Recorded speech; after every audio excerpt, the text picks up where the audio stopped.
Life is a winding road, no telling where it goes. Driving through days and nights, won't stop for traffic lights. And I really wanna know if I will ever figure out where the road goes. Even if I'm falling down, I will keep on searching for my highs. You can say I lost my mind, I will keep on holding my head high, even if the sky is falling down.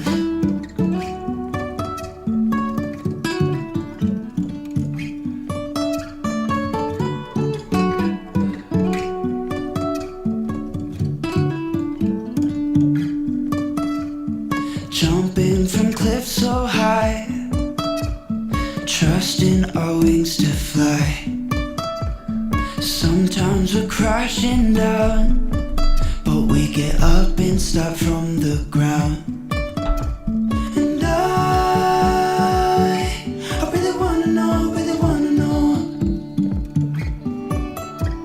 if I will ever figure out where the road goes. Even if I'm falling down, I will keep on searching for my highs.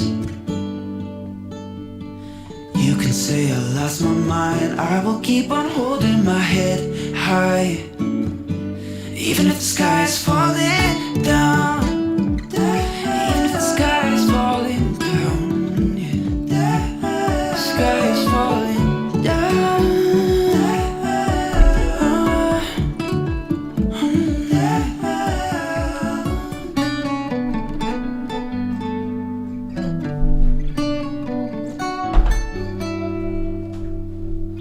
Even if the sky is falling down, even if the sky is falling down, yeah. The sky is falling down.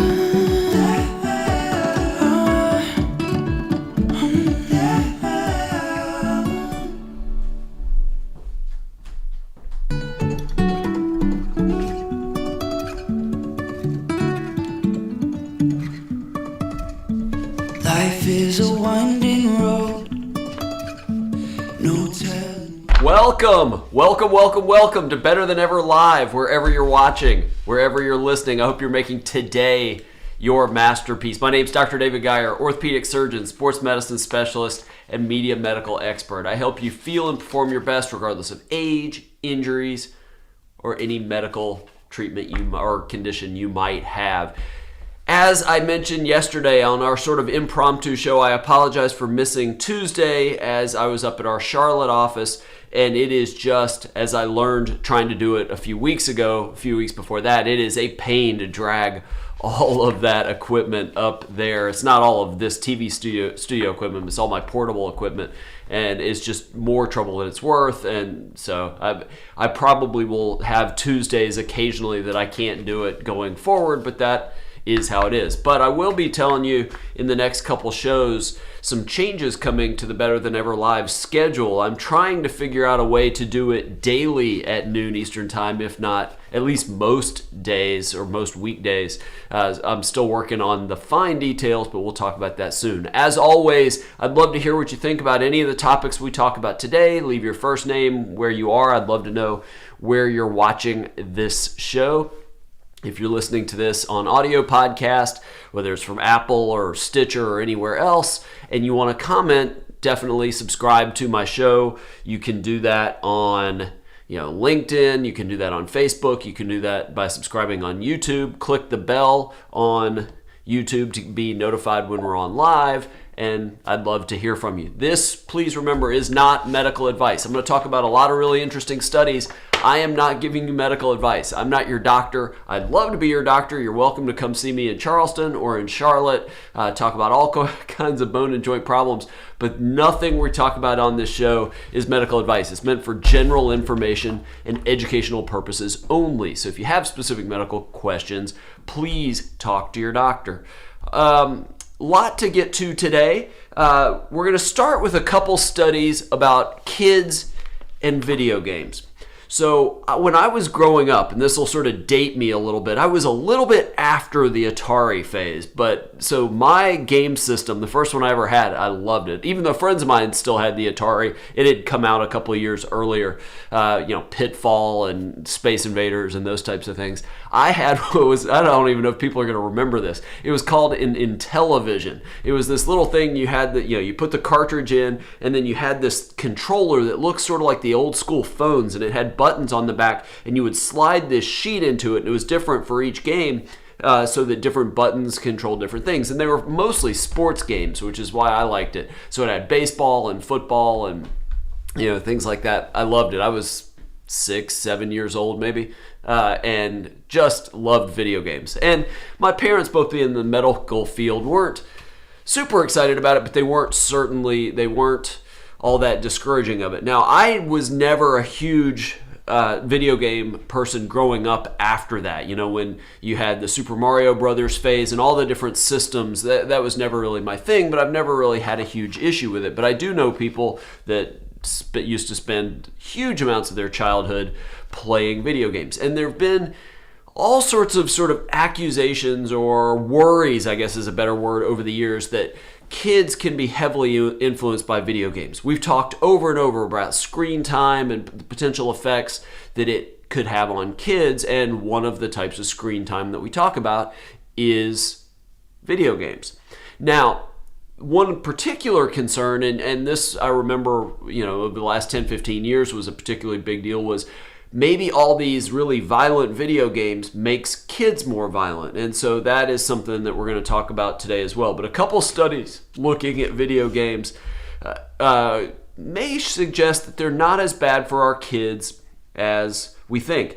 Having said that, so this first one I'm going to talk about looked at violent video games and whether or not kids commit acts of violence. It was published in the Journal of Economic Behavior in Organization. Now, this is one I didn't have access to. It's not in a medical journal, so I'm just reading sort of the press release of it. But what the researchers did is they took the 10 best-selling video games each year in different video game categories, and then studied 8 to 18-year-old boys. There were about just over 2,000 children in this study. And I'm not going to get into all the mechanics of how they did this study, but these were their findings. Basically, they said that violent video games may agitate children, but this agitation doesn't translate into violence against other people, which is the violence we care about most. So I guess they don't care about self-harm, they don't care about violence to pets or animals, things like that. Hopefully they're not doing that. But they say video game playing usually takes place at home where opportunities to engage in violence are lower. This incapacitation effect is especially important for violence-prone boys who may be especially attracted to violent video games. At face value, I've always been skeptical of the link between violent movies or violent video games leading people to more violent behavior, even among kids. Having said that, I would love to see this study. I have a sneaking suspicion I know who funded that study. Maybe I'm wrong. I hope I'm wrong. I don't know because I can't get to that journal, but I hope that that's a real link because I know kids play, Call of Duty and some of these, war type games and killing games. Okay. All right. Another study looking at screen time and one component of that, video games, was published in a journal called Plus One, big medical journal, and this got a lot of media attention, this study, because what it looked at the total amount of time kids were on screens. It looked at whether, video games and all sorts of individual types of media, and it looked at something called media multitasking. And media multitasking is using multiple devices at the same time. So it would be playing on your phone, searching social media while you're watching TV, or just multiple distractions. And what they found, getting back to the video games were actually helpful, or certainly not harmful, but that media multitasking was really bad for our kids' mental health. It led to worse sleep, it led to worse behavior, led to higher levels of psychological distress, and it led to lower ratings of kids' attention by their parents and by their teachers. This was a small study. It was only 118 children at a Swiss school, but not particularly good. But video games, getting back to the argument that video games may not be so bad, video games produced reduced stress levels and improved attention control. And to me, that actually makes a little bit of sense because a lot of these games are very complicated. You have a lot, it's strategy and it's pushing a lot of buttons and you have to do things at certain times and react quickly, and it requires a lot of attention. So at least in that activity, I would actually expect their attention to be better. Whether that translates outside of that, this study says it does. That I guess that makes sense. I'm a little surprised, but so again, I don't have that much issue with video games. I do worry about overall screen time just from an attention standpoint. I know there have been studies that have questioned that, but I'm still worried about that. And definitely now this media multitasking. All right, speaking of kids, one of the things that parents can do to raise healthy kids might be something that actually occurs before those children are even born. A new study of almost 250,000 births in Canada. These Canadian researchers studied births in that province for 2 years and then followed all the kids' health for the next 7 years. And what they were looking at is the mother's weight and weight gain, both before pregnancy and during pregnancy, to see if it had any effects on the child's health over the next 7 years. And what they found is that children who were born to obese mothers had a higher risk of later having allergies, environmental allergies, and allergic diseases. They were also more likely to develop asthma. Now, interestingly enough, what didn't seem to matter was women that weren't obese but then gained a lot of weight during pregnancy. Those did not have an increased risk of asthma and allergies. Now, they don't know because this was sort of a population study, so it wasn't sort of control groups and things like that. So they can't say why did the kids of the obese mothers, the mothers that were overweight before pregnancy, why did they develop allergies and asthma? But they speculate it's related to one cause. And if you've watched this show for any length of time, you can probably guess what that one cause is. It's inflammation. Inflammation of the immune system leading to abnormal development of the child's immune system. Again, we don't know that, but another good reason to kind of, especially if you're a woman, you're thinking about getting pregnant, to work on getting your weight under control, maybe before you get pregnant, might be good for your child's health. One thing you could do that's really not good for your health is cigarette smoking. I don't know that anybody is going to sit here and question me on cigarette smoking. We know that is terrible for you.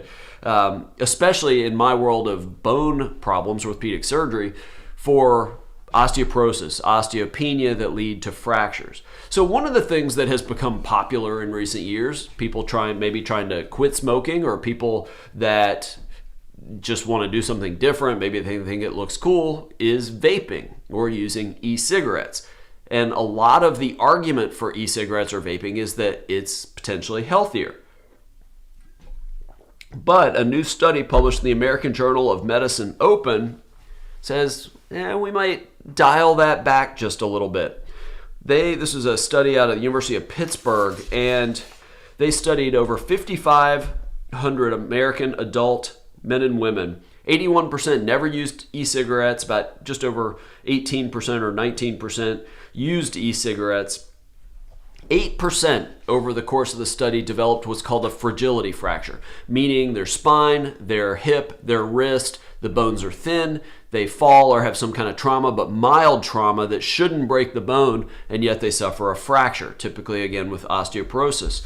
And the prevalence of those fragility fractures significantly higher in the people who used e-cigarettes. And what's interesting is that e-cigarettes have the age group in this country that's most likely to use them is 18 to 25, typically very, very strong bones.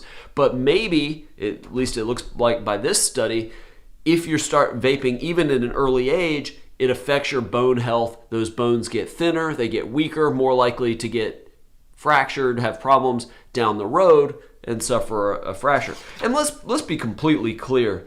These are not safe. E-cigarettes have been linked to depression, they've been linked to coronary heart disease, they've been linked to COPD, chronic obstructive pulmonary disease of your lungs. So maybe using e-cigarettes as a strategy to get off of regular cigarettes may not be the best way to go. It's something for physicians to think about when they're counseling patients. All right, how many streaming services do you subscribe to, or regular subscription services? So it may be like I subscribe to ButcherBox, so I get this grass-fed beef and all these healthy meats shipped to me about every month or two.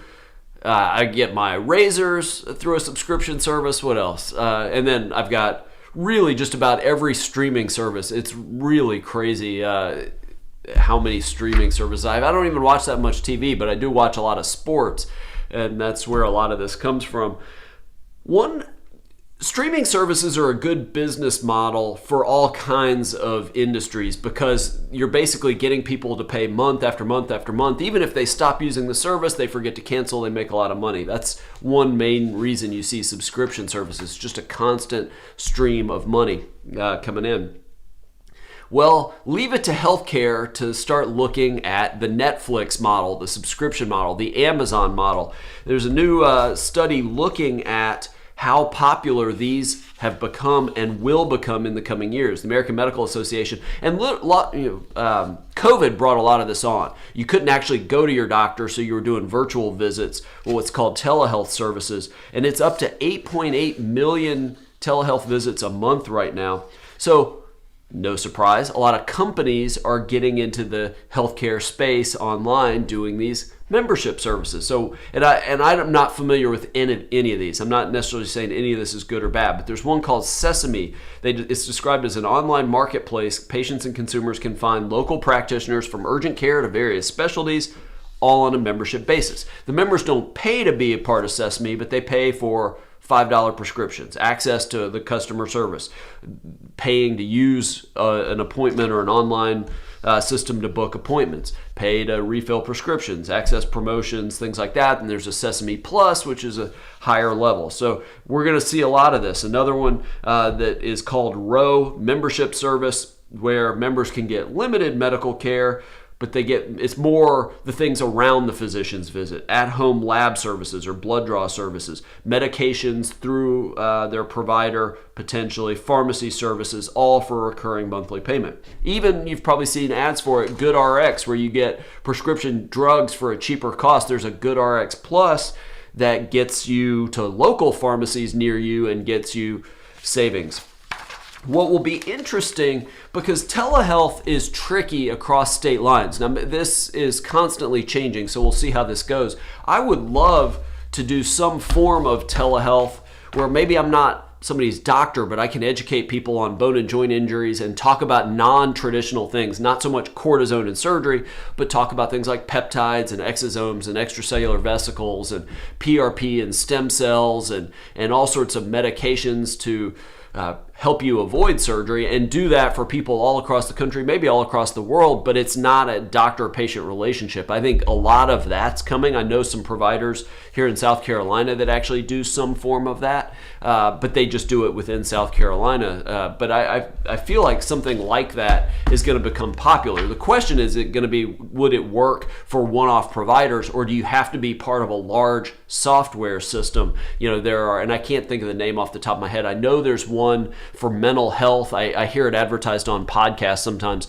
where you can call and get appointments with licensed therapists. And it may be great, I don't know. But I feel like whatever makes access to healthcare easier for the patient or the consumer, because that's, to be fair, that's what this is, that's a good thing generally. I mean, yes, there's issues and there's confidentiality and things you sort of have to navigate, but anything that makes it easier, especially if you're in some rural area or big city where access to a doctor right then and there is really hard, I don't necessarily think that's a bad thing. So it'll be interesting to see if that comes. All right, another thing that I talk about a lot on this show is longevity and living longer. But it's not so much longevity that matters. It's what we call health span, or having a great quality of life as you get older. The goal isn't necessarily to increase your lifespan. If you live to 120 but you can't walk, that's no good at all. You want to live longer but be active and be healthy. I always talk about the grandparents that can play with their kids with no pain. It's when you're in your 70s and 80s being able to go upstairs without being short of breath or having to use a cane or things like that. That's, in my mind, our goal, is to improve our health span. Well, a new study published in Nature Communications says that might be possible just by changing one protein in our bodies. I will tell you, I don't know the science behind all this, the genetics and all of this get way beyond me. But this Professor Sun J. Lee found that if you change a single amino acid in the tumor suppressor protein PTEN, PTEN, phosphatase and tensin homolog, that can increase your health span while still maintaining your longevity. A lot of the work he did earlier, you changed proteins, it improved your health span, you felt better, but your longevity actually came down. Apparently, changing that PTEN protein, one amino acid, helps you not just live longer, but be healthier in the process. So, I don't know necessarily what will come of this, but expect research into drug treatments. I would expect some sort of peptide treatment to target that PTEN and see if it can make that change by taking a pill every day or doing an injection every day. There are a whole lot of peptides and other medications coming that specifically go after the mechanisms associated with aging, the oxidative stress, and various reactions that go on with us, cell senescence. Expect this to be another one that companies look at, that labs look at, to try to target a protein that may play a huge role in our health as we get older. I think it's really exciting where all this is going. All right, one of the things that I'm really bad about, but I really try to be good about it. I don't know if you can see this. I got my new Oura ring. I had the one on my pinky finger for a couple of years, but the new one just came out. I just got it. I switched to my middle finger. Loving it so far. And what it does is it helps track your sleep and track your recovery. It does a lot of other cool things, heart rate variability, and it can give you live heart rate information. It's really great. But my sleep is still not good enough. Last night, I think I slept like 4.5 hours. Now, I'm doing some things to improve my deep sleep, which has been helpful, and we can talk about that some other time. But it's interesting. We don't really know why the human body needs to sleep. There's all kinds of theories about why we need sleep, but most sleep experts don't really know. Well, there's a new study in the journal Molecular Cell, which I'm sure is fun reading, but these researchers said that the reason we need to sleep seems to be that's when we fix our DNA. All right, so what happens? Over the course of the day, our DNA is damaged from all kinds of things. Ultraviolet light from the sun damages our DNA. All that working out in the gym causes a physical stress to our body.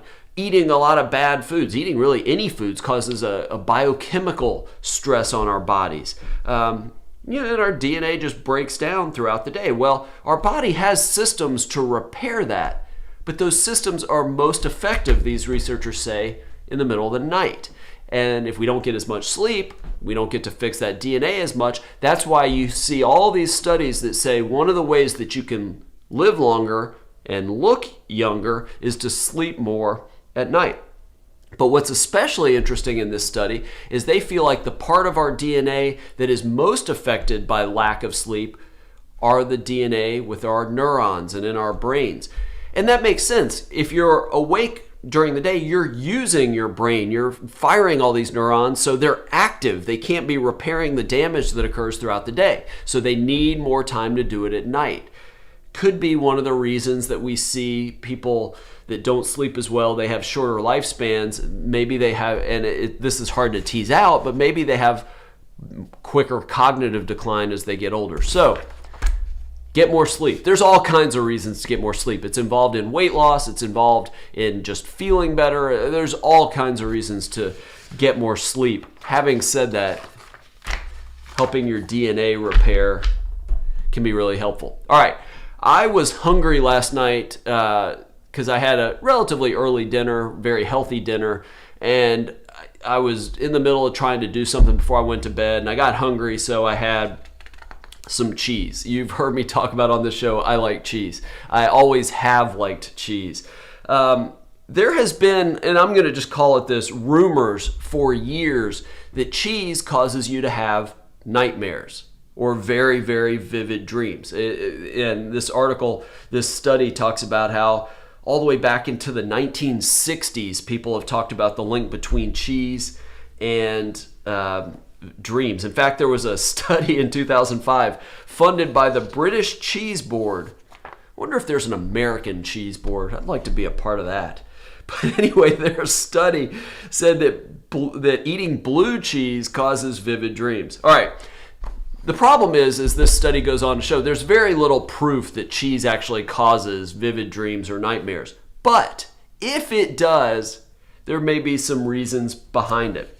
One theory is it's a dairy product, high in lactose.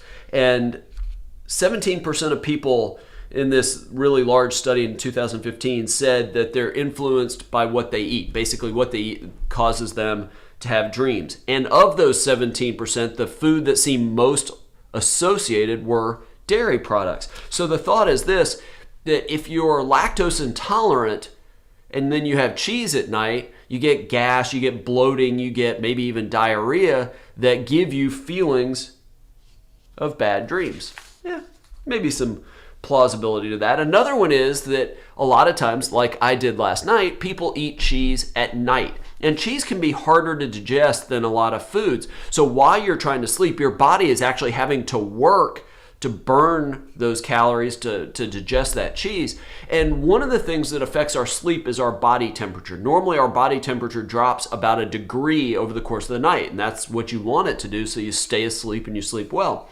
But if your body is really having to work to digest that cheese, that body temperature stays elevated, your digestive system's constantly working, you don't sleep as well, and maybe that's why you have more dreams in the middle of the night.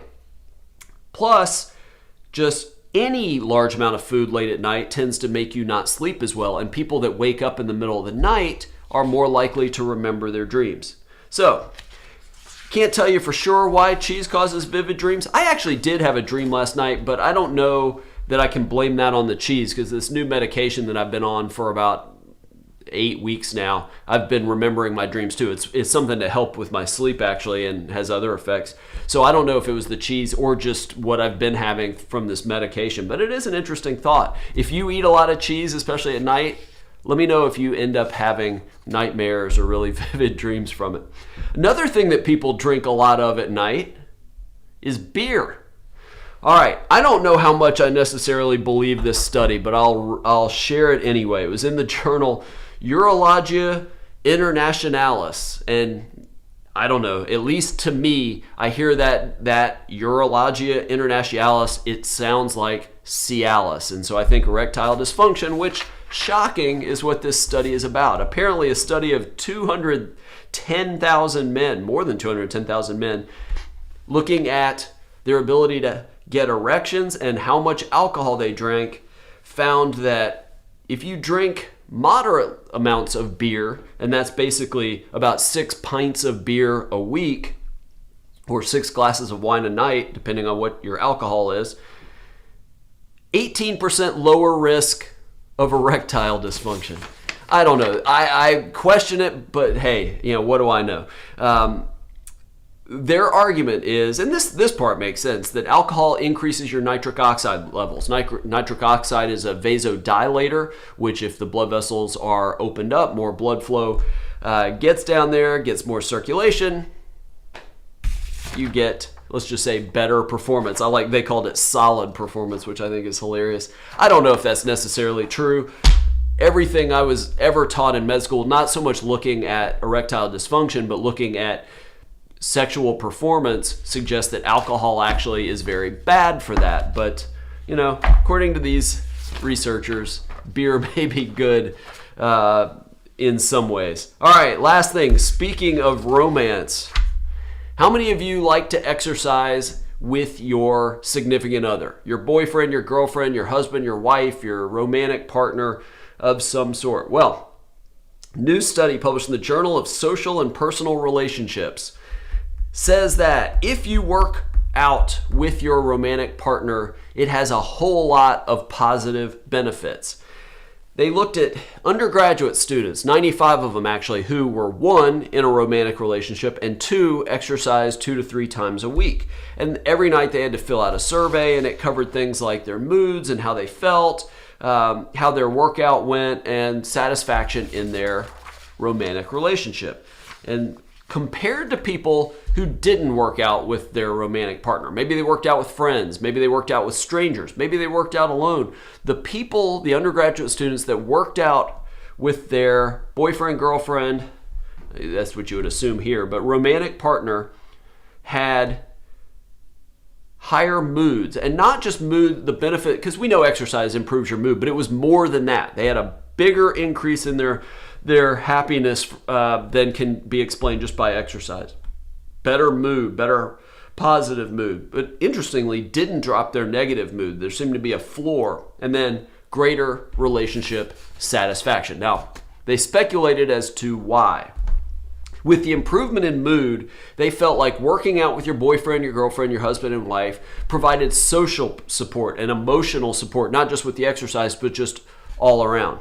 As far as the relationship satisfaction, why working out with your significant other makes your relationship better, they said, well, you're going after a common goal. You're working together to reach weight loss or getting stronger or running faster, whatever your reason for exercising is. So we struggle in this country getting people motivated to exercise, but maybe one of the things you'd consider is grabbing your romantic partner and say, hey, let's go to the gym. Let's go to the track. Let's get on our Apple TV and do workouts at home. Let's do Beachbody. Let's go for a walk. Not only may it motivate you, but it may make your relationship a little bit better as well. Thank you so much. This was a lot of fun. Be here tomorrow. I am going to do an Ask Dr. Geier Live. And given my schedule this month, I'm probably only going to have, it may only be this Friday. I may be able to do it next Friday, but I know I won't be able to do it toward the end of the month. If you have questions about any aspect of health or wellness that we talk about here, if you have a sports medicine injury, a sports exercise injury, bone, muscle, tendon, ligament, things like that, and you have questions about it, whether it's talking about surgeries or cortisone shots or physical therapy, or if it's talking about things like peptides and stem cells and exosomes and anything like that, join me tomorrow, 12 p.m. Eastern Time. I would love to at least point you in the right direction. It's still not medical advice, but hopefully get you lots of information. If you like the content of this show, if you like all this talk about nutrition and aging and sleep and exercise and just overall health and wellness, I'd love to have more people join us. So tell your friends, tell your family to join us, at least right now, Tuesdays and Thursdays, 12 p.m. Eastern Time, but hopefully we're expanding that in 2022. Thank you so much for joining us. I will see some of you tomorrow if you have questions, or even if you don't have questions. Sometimes we talk sports or anything else, depending on the questions we get. But join us tomorrow, and I look forward to seeing you then or early next week. Take care.